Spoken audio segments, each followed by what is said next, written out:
Far too often, LGBTQ plus business owners believe they have to choose between authenticity and being successful.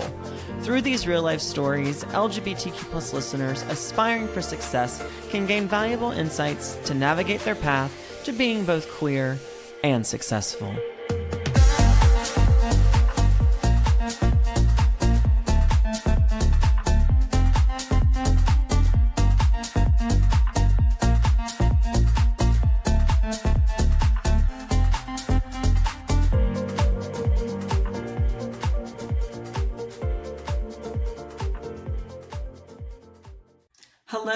Hello, everyone. It is me, Hunter J. McNair, your hostess with the mostest, back again for this week's episode of Queer and Successful. Now, this week, I was joined by my good Judy, my good pal, Jonathan Winn out of Charlotte, North Carolina. Jonathan has been running a real estate team for the last 3 years, but he's also been an entrepreneur for almost 15, 20 years. So he's no stranger to what it looks like to be an entrepreneur.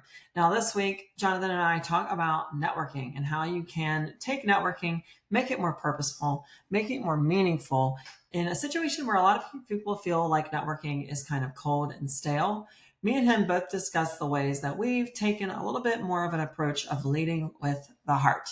As always, you can take a listen live to these calls now at 11 a.m. Eastern Time at successfulcall.com. And by the way, don't forget to join our community, Queer and Successful, on Facebook. All right, without further ado, take a listen. Welcome back to this week's call. This week, we are joined by my good Judy, my good pal, Jonathan Winn out of Charlotte, North Carolina. Jonathan and I actually just spent this past weekend at Out Raleigh Pride here in the Triangle, and Jonathan did like a 3 hour, it's like a 2.5 hour drive to come help us. So we're super appreciative of that. And I think that, this is the good segue into this part of this conversation today, which is like our strategic partnerships and how we network with each other and the relationships that we form in business, and really, how those play into whether or not we really become successful, because no one succeeds alone. So, Jonathan, for anyone who doesn't know you, why don't you introduce yourself to everyone? Oh, thanks. Yeah, my name's Jonathan Winn. I am originally from the Charlotte area, although I'm from the South Carolina side of Charlotte. The city sits on the border of North and South Carolina. And yeah, I've born and raised on a farm, y'all, um, Mm. that my great grandparents bought. And so I say that I'm just a farm boy pretending not to be. But I live in the city of Charlotte now, and have been a licensed real estate agent for 3 years, but I've mostly worked for myself. Prior to real estate, I spent 15 years as a licensed massage therapist, and I worked for myself. So I'm pretty accustomed to, the grind of having it all on your shoulders, doing it yourself, marketing yourself, all that. So I think I have an entrepreneurial spirit, I think. I can't imagine rolling up in a 9 to 5. I don't think I can imagine you do that either. Uh, you couldn't even sit at the booth all day, let alone do a nine to Right? five. To Seriously. be, to be fair, it was also like 100 degrees on Saturday, and yeah, it was a lot of fun. But yeah, I mean, you've been doing this a long time as just an entrepreneur in general. But like you said, you're multi-generational, right? So you've been in that, your family and you have been in that area of the North Carolina, South Carolina border for quite some time. And how do you think that has kind of shaped the way you build relationships? It's interesting. I've, I say I'm from a small town. It's Rock Hill, South Carolina. Back in the day, driving 30 minutes to Charlotte was worlds away. Today, my small town has been gobbled up. But back then, it was really, you really wouldn't go to Charlotte unless you needed to for like the hospital or something. So it was kind of small town vibes. And I've watched my grandpa owned a business, very blue collar. He was installed septic systems. My other grandfather on my dad's side was a storyteller, and had a lot of community around him. And I watched my dad too, and my parents. I think being from a small town for such a long time teaches you that relationships are everything. I Mhm. remember when I was young, and I actually kind of ironically, my dad pulled this out of his pocket when I was coming out of the closet, which was an issue for my Southern Baptist family. And I remember him saying, "You only have one reputation." Uh, Yeah. and that's kind of stuck with me. I think when he said that, he was meaning, uh, it was in reference to being gay is going to ruin my reputation. But aside from that, he had a good point, and I've really thought about that. We only have one reputation, and what we do and how we are in relationship with other people really affects us and it follows us. So I think just really watching my family, be in a small place for a long time and in community was really a good influence for me. And honestly, I haven't really thought about that prior to this moment much, but yeah, I think it was a very impactful. Well, I love making people think about things they hadn't thought about before. But Keep it's doing good. that. I know it's a bad habit, right? Well, it's interesting because my family is multi-generational as well, and I think a lot of times that's not the case, right? A lot of the times people are not from where they work now. They move and people relocate, but I think it does give a little bit different perspective what you've gone through, where you've had people in your family who've been so community involved and based, and the reputation thing I think is an interesting concept. It's Um, like I'd say it's almost like a double-edged sword. I think on one hand, it's really, learned a lot. It's obviously great to be from a place. I know Charlotte better than anybody. mhm. I've watched this city grow, and so as a real estate agent, there's a lot of advantage to that, and of course, knowing people for a long time, there's a lot of advantage. I'd say the flip side of the same coin, which is very queer, right? Two opposites true at the same time, um, Hmm. is that I watch people move to Charlotte, and I watch new agents move here and get after it. So it's almost like I wouldn't say it's a disadvantage to be from here because there's a lot of advantages. But at the same time, there's that bite that if you're new to a place and you have to network and you have to put yourself out there and all these things, there's an advantage to that too, in Yeah. business. So I'm aware of kind of both sides of that same coin. Well, it's fascinating you said that because you and I were both actually at the Carolina Social Equity Summit last week, that took place in Charlotte.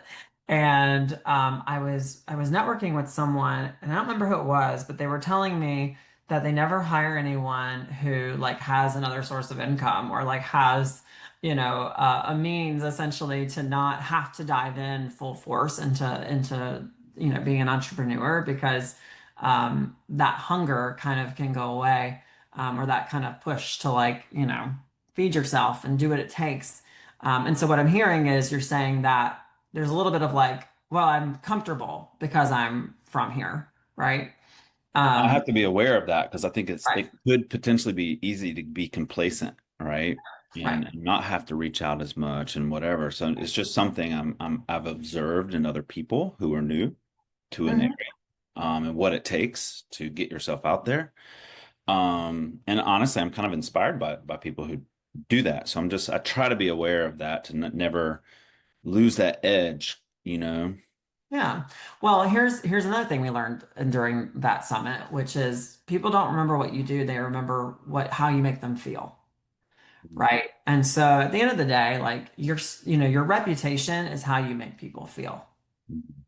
So I think that gay, straight, whatever we're talking about in that regard, it's all about how you make people feel. I actually, y'all know I posted this in our Facebook group, this week about someone asking me if I was gay. Girl, And what I were was they like, thinking? so at the same summit, someone was like, "Are you gay?" And I was like, "A little." Other than that, After I just uh, talked about my husband for 5 minutes, right? But I think what my reflection on that, if you remember, was that, I think the reason she was confused was not because I'm not obviously gay, but was because I made her feel a way that she didn't think that a gay person can make her feel, which was good, right? Like she was getting along with someone who maybe she would never thought she would. And so how we show up, for ourselves and how we show up for our community definitely matters. I want to kind of lean into or talk more about like networking with intention, right? Because obviously you have your local people, and all that kind of stuff. But when I say networking with intention, like what does that usually mean for you? What would that mean for you? For me, to be real honest, I don't even like the word networking, Okay. because for me, it comes like, I feel like the pattern of networking that I've been accustomed to in some spaces is very extractive. Mm, We can all, I think we could probably, most of us relate to being in a networking room, and it's all about people wanting something from you. And, we pick up on that vibe. I myself am guilty as charged. I mean, I've been in rooms where I thought the networking was making sure people, knew who I was and try to get business out of it, like this extracting energy. And what I find is that it's really the opposite works for me, especially in queer spaces, because I've got such a deep heart for our community in terms of what we have been through and also what we're going through. right. For most of us, not all of us, I love exceptions to the rule, but for most of us, it's been a hard journey. Um, and we're faced with so much, pain, and we experience a lot of pain. So when I show up in queer spaces, I, for me, it just helps me not feel anxious and nervous, to just show up with the intention of all I'm here to do is love on people. That's Mm, all I'm doing. I'm just here to love on you. right. And to try to be like come from a place of giving, and I try to have my ears perked up around like, how can I help you? Like if there was a recent kind of cute, it was cute. The Carolinas LGBT Chamber of Commerce is based here in Charlotte. They had a speed networking thing where we got to talk to for like 3 minutes, all the different entrepreneurs. I'm just listening out, like, who do I know, who can I connect you with, etc. So I try to come from that place, and for me it makes a big difference. And I'd say this too as well, I give myself like full permission to not connect with everybody. For me, it's about having a real, authentic connection versus how many connections can I possibly have. And I apply that in like networking spaces. I apply that when I host open houses, because obviously I'm in real estate, so I'm here to meet clients. I'm not here to connect with everybody. That's not the point. What's so funny about that is like I am the hopper. Like I mean it's a good and a bad thing. Like I'm the person who's like I gotta talk to every single person here. Oh, Um that's amazing. Wow. yeah, I'm a hopper, but it's because I'm just a golden retriever in social settings, right? Like I just get very excited to be around people and Yeah. I like I do like this kind of shift though from thinking of networking as like try to figure out how you can shift the perspective of what networking has traditionally always been. Because what you're saying is that traditionally, like people go into a networking setting and they're just trying to get like the contact. They're just trying to like pass the card, get the job done, move, move, move, move, move. But they're not always trying to make the relationship the number one priority, right? And so that the intention of it for you is like, how can I love on them? Like, how can I actually find where I give value to this person through whatever type of conversations I have during X or Y event? Is that right? Yeah, essentially. I think we're all encapsulated in this system. It's like, does a fish know it's swimming in water? I don't know. But we are all in this system of, capitalism, perhaps you could call it. And we're up against the ways in which that doesn't serve us very well. And a Well, part of that is that system that we're all embedded in, we're all within it, is rooted in extracting resources, and it is everywhere and it's pervasive. Literally, companies do that by ravaging our planet and extracting resources at the cost of our health. People do that. They extract from each other. What can I get out of this? So to me, how to heal that, or shift that, or help us, or at least play a part. What can I do? What can I do? Oh my gosh. And it's so overwhelming to try to, you know, well, it's to come address from some of these larger issues. But for me, my part is, I can give more. I can Right. give. It's the come from contribution concept. I Okay. love that. Yeah. How can I truly come from contribution? And honestly, like, I don't remember what book I was reading recently, but there's a big conversation about like when you actually have friendship with people, a real friendship and real connection comes from you constantly thinking about how can I provide value to this person and it be a reciprocal exchange of value, right? Like I don't want to just, meet with someone and the whole point of them meeting with them is to like, take opportunity and like, ask them for favors. And I'm always thinking about like, what can I do for them? How can I help that person?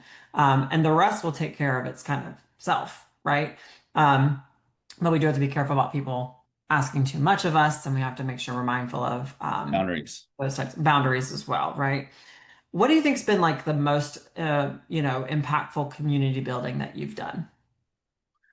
Um, so for me, so far, so this is back in the day when I was in massage, but more an entrepreneur. I assembled a group of 12 of my colleagues and friends who I say colleagues, but like other people in Charlotte were young professionals doing their own thing and creating their own business. This was a And long time ago. I, I had to do one. Keep going, keep going. it's actually true. And I assembled a group of 12 of us to spend a year supporting each other's growth. Um, and we met once a month in person. We had like, different things in between that. I'd say that was probably the most impactful because the relationships that were forged out of that have lasted years and years and years and years. Mm, And people still come up to me and be like, "Oh my gosh, well, that was such an awesome year together, Oh, we want more of it." mm. Because I think entrepreneurship, like when we work for ourselves, it can be so lonely, Yeah. and it's scary too, right? And then as a business owner, we have to like not have to, but perhaps we try to put on this front. I got my shit together, For right? We sure. had to we had to present a certain level of like got it together to Right. attract business. And there's not a whole lot of space to be like, also, I'm like a hot mess over here and I really need help. Yeah. I You know mean, what I mean? I think what happens is people become afraid to be vulnerable. I was talking with who was I talking with? Julia Lachey at the Carolinas Equity Summit, who's been on this call with us. And me and her were talking because she said that she had participated in this 30 high capacity leaders mastermind. Okay. So she's in this room of 30 CEOs of these companies, and the person leading it says everyone needs to write on a piece of paper something that's deeply personal to them that they're struggling with, that they wouldn't feel comfortable sharing with someone even in their family, and what they're concerned about. Put it on little piece of paper. And they folded it up, and then they said, okay, now pass it to a random person, pass it all around, right? And they said someone share what they pulled from this hat or what have you. So they pulled a random one, and the person read it and said, I'm struggling with feeling like I'm not going to be able to support my family. Now, these are people who are millionaires in the room, right? These are not people who are, struggling to get by as new business owners. These are millionaires in this space. And they asked, who wrote this? If you're comfortable sharing. Someone stood up and said, I wrote it. And then another person stood up and said, no, actually, I wrote that. And another person stood up and said, no, I wrote that. And so you have these 30 CEOs in a space who you would never think would have any type of problems or any type of concerns about money. And yet many of them were standing up saying that they feared not being able to support their family.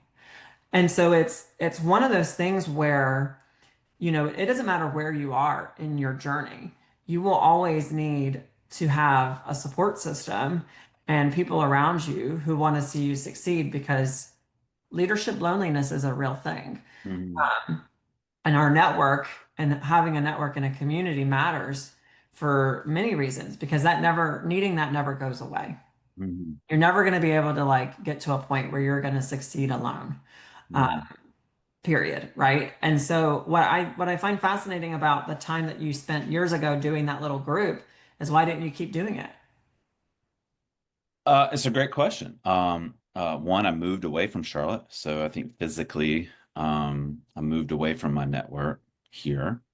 And then, you know, I don't know. It's interesting. I think it's complex. I think, and so now I'm like in something new. I don't feel quite as confident as I was like 15 years into like owning my own, you know, massage practice.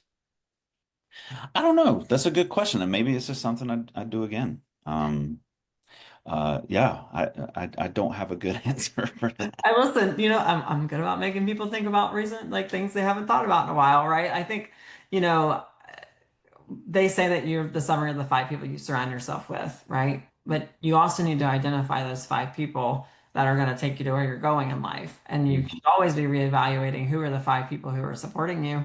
And so that should be something you're working on now, right? It was something Yeah, we're all working on now, yeah, is figuring out who are those people who are going to take us into our future. And I've yeah. been recently saying, like, stop focusing on the people who are shutting a door on you and start focusing on the people who are opening it, right? Sure. Like we get so upset when we like door knock or I mean that's a literal, right? That's a literal version of that, right? It's like you door knock and you all you think about is the people who are shutting the door, but no one's thinking about what they should do for the people who are opening it.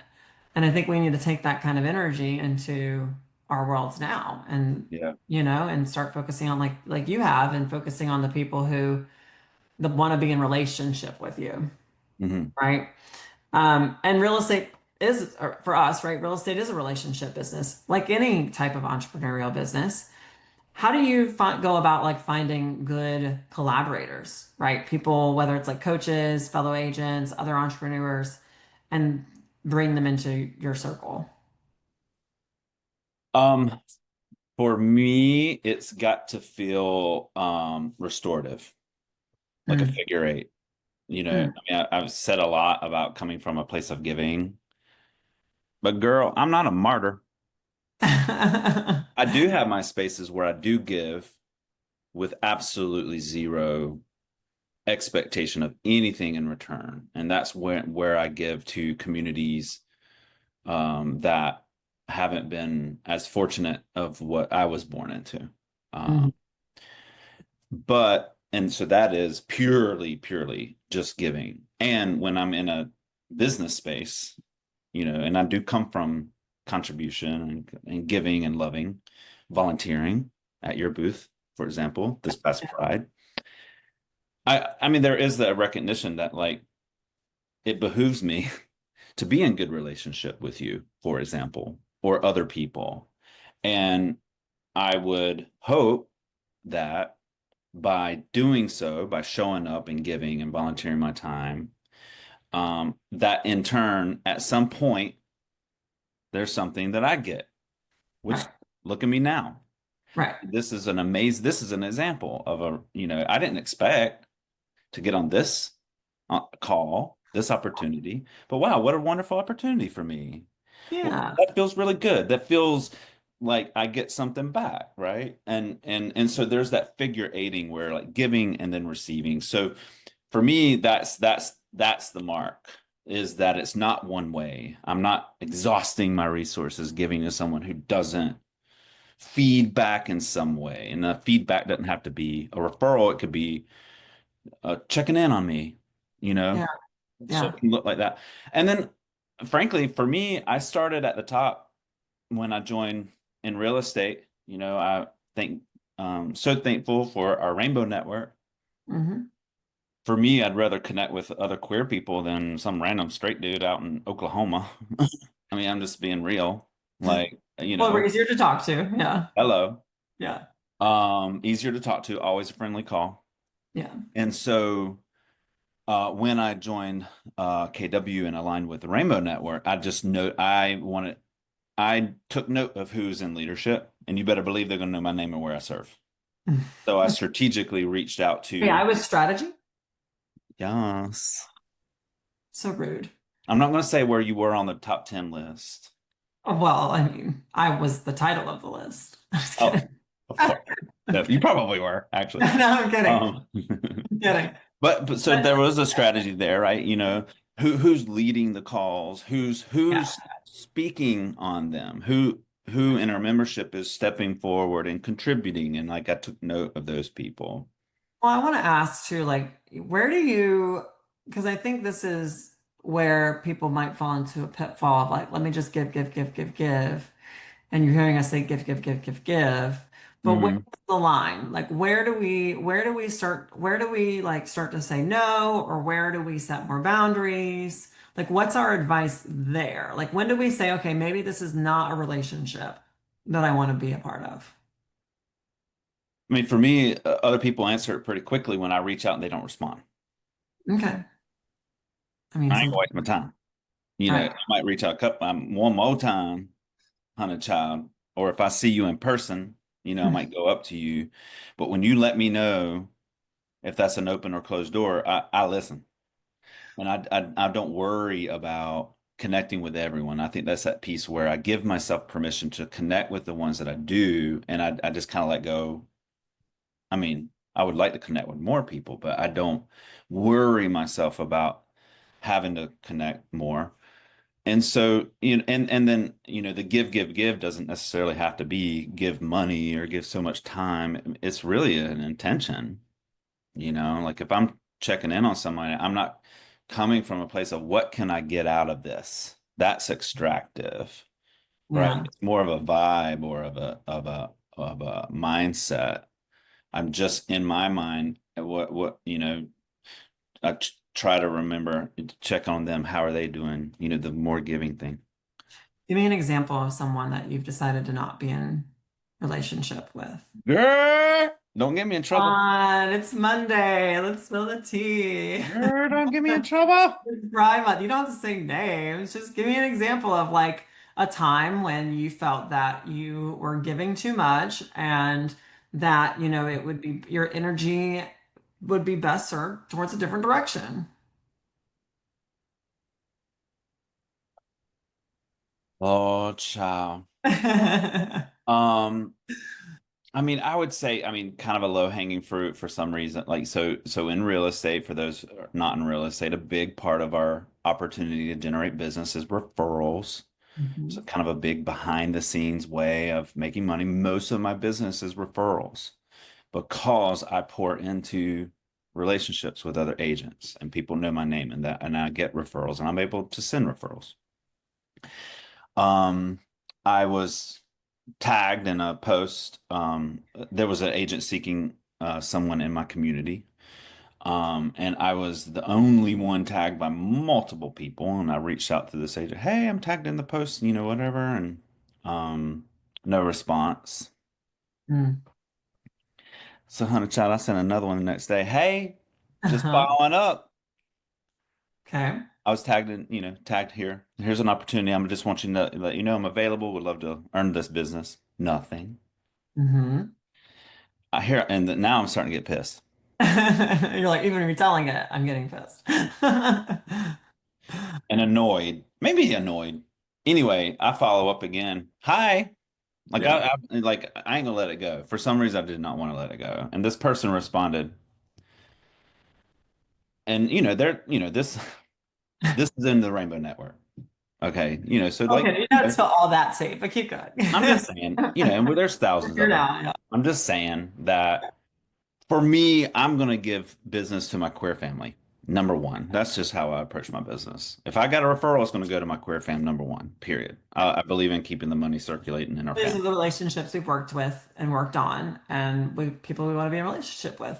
Yeah. So after calling, texting, following up, da da da da da, I finally get a response. I've received multiple agents' names, and it's too early to make any connections. Well, I don't know. It just the way it came across, I'm like, really, Queen? And didn't evoke trust. Mm. Not to say that I feel like I'm not coming from a place of saying that I am the one and only person who can serve the Right. referral, I Right. would at least like to have a conversation about the opportunity, particularly given that I was the only one tagged in the Yeah. post where Yeah. you posted looking for an agent, right? Right. So for me, it revealed, um, and of course I've heard chatter from other people about this person as well. That's behind the scenes. Uh, Oh, it just revealed it's not a relationship that it did not evoke trust for me. well, I think what we need to learn from that is that there are going to be people who do not value the relationships in general, the same way we do. He, for And sure. And it's that's surprising. okay. But and this is what I mean by focusing on the people who are opening the doors for us versus those who either are or want to keep that door shut, right? Yeah, and even right now I'm like feeling a little heated about it. It's interesting like how it like creates um A visceral something reaction. within, yeah, like a feeling about it, like, and like, and I'm Yeah. sitting, rip the mask off, honey, behind the scenes. I'm like, that MF or Well, whatever. here's the thing, y'all. Like, I mean, this is going to happen no matter what point in your business you're at. There's eventually going to be somebody who, whether it's another networking person or it's a client who does something that confuses us, right, about why they didn't think of us or why they hired someone else or whatever that might be. And we have to remember what matters to us, which should be relationship building and focusing on the people who want to have those relationships with us. Hmm. Not, let me pour into a cup that wants to pour out. You know what I Hmm. mean? And Yeah. and so focusing on those people who want to open the door for us, who are those, key people in our circles, is something that never gets, I wouldn't say ever gets easier, right? And I know like Mel Robbins has the Let Them book that has come out, which I still have to read. But I've done my own ventures even outside of real estate with this, with new classes that I've created.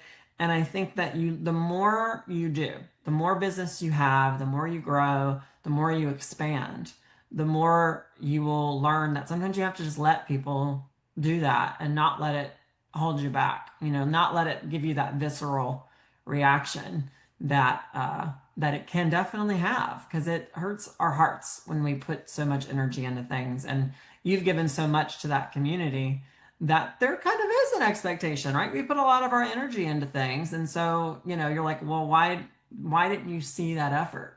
Right. And you start to have that visceral reaction because you want people to see what you're doing, right? Yeah, I think, there's that basic fundamental desire to be liked, that's very real. Us entrepreneurs are a little social. So we kind A of, little social. yeah, they Yeah, kind of I like, like to be liked. And whenever I bump up against someone who doesn't, I'm just like, what? No. well, and I think that, value can be exchanged in ways outside of passing business, right? Because Hmm. we focus a lot on education Hmm. and providing people with opportunity through education. Are you actively involved in the chamber now for the queer space in Charlotte, or Hmm. what? Okay, what are you doing to collaborate with other organizations outside of real estate? Great question. So, um, Or what would you like to do if you're not? I think you're inspiring me to really reconsider putting together a group of entrepreneurs to support each other. I know a space they can all go and have weekly calls. Yeah, because I've also shown up in like those forget the BNI, maybe BNI, Nice, yep, the yep. networking Hmm. referral groups. Ah, they feel so like well, not so good a little bit. And I'm like, I don't know this guy over here. I'm not. I mean, the expectations is send referrals, but I think there's an opportunity for something like that in queer space.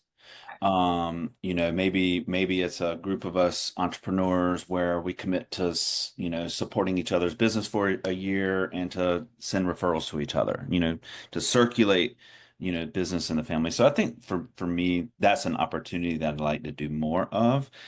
And to be real, real estate's so consuming. I've really guarded my time.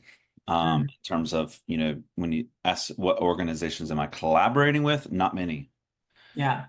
Well, I think that I think you and I talked about like why would you network with real estate agents in your market, right? Because like they're not going to necessarily send you business. And you do have to make time for any type of relationship. And that's why I said like, what's the line where you say this is why I'm not going to contribute anymore, right? Or this is where I'm not going to pour into because you got to look at the ROI. Like you're a business owner, like your time commitments matter, like what is it? And if it's filling a non-financial bucket, great. But Mm-hmm. it needs to have some type of ROI, whether that's through education, networking for actual referral business, whatever that needs to look like. But we have to have that understanding of what things are giving back to us as well. Mm-hmm. Someone mentioned doing BNIs and things like that. And, I know we've already had a conversation a little bit about, feeling like networking can be stale or feel like something that is, I would say, can be cold or wanting it to be more relationship based. And this is what I tell all of y'all is if you want to see a space a certain way instead of having the conversation like, well, I don't want to do this because they're like this. Instead, say, I want to see it look like this, so I'm going to do it, Mm-hmm. right? I want to see it look like this, so I'm going to create that space. And last week I gave my affirmation that I've been telling myself a lot, which is, and I tell it to other people, is to create spaces that you are creating spaces for people to exist within them. Whether those are good people or bad people, that's up to you, right? So you are creating spaces for people to exist within them. That's just my positive affirmation I give myself, but I think everyone should think about that. You know, Mm-hmm. the you when you any relationship you're making, you're either creating a circle or a cage, Dang. one or the other, right? When it comes to like practical first steps, I mean, what are you going to do now since I've inspired you? Like, what's going to be your first step into recreating this kind of entrepreneurial group? Yeah, I think bouncing, I mean, it's been floating in my head. I would love to create a referral group around me. Hmm. Hello.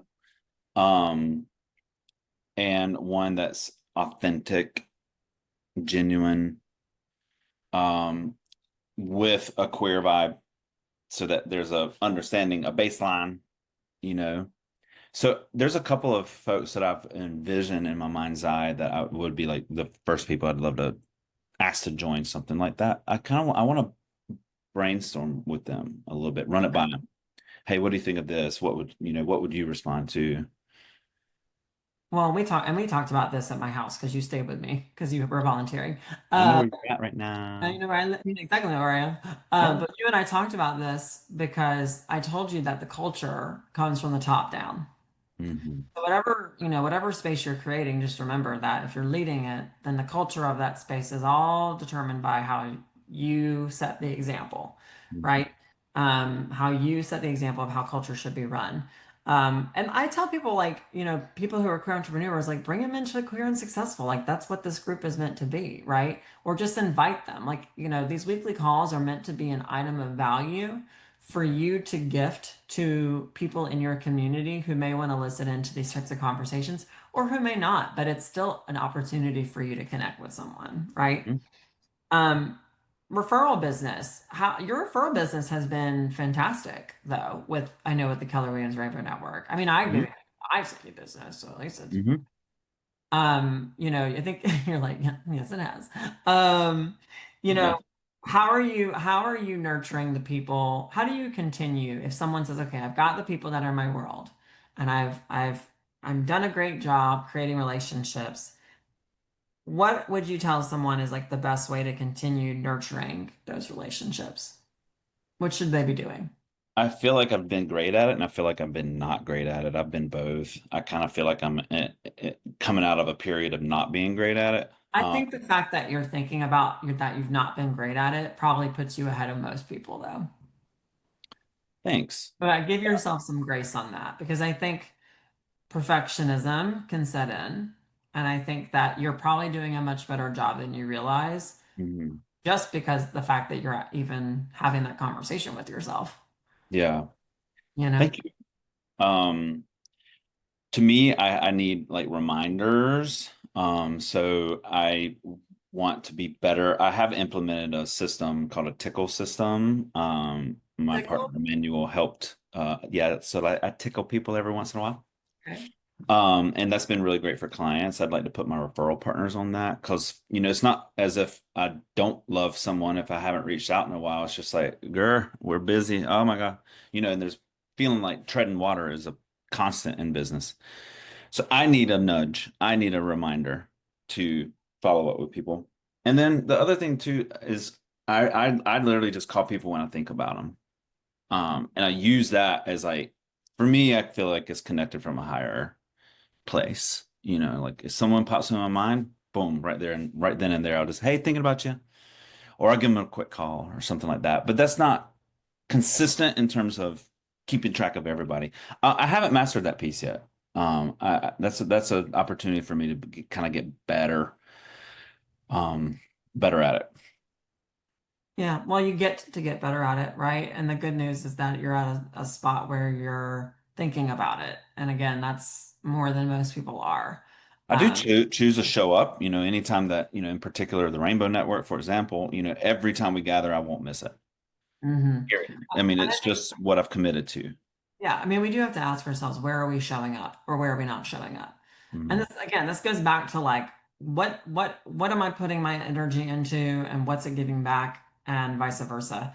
I haven't talked about this as much publicly, but I was on the board for the LGBT Center of Raleigh, but I stepped down earlier this year and they want me back, but I stepped down earlier this year because I told them I couldn't give 110%. My agent on my team was diagnosed with cancer. He's cancer free now, so that's thank Yeah. goodness.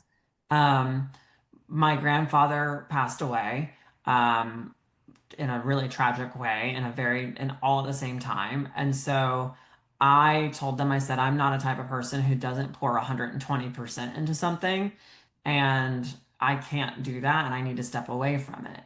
Um, and that was not something, which the sad part about that is we talk about ROI.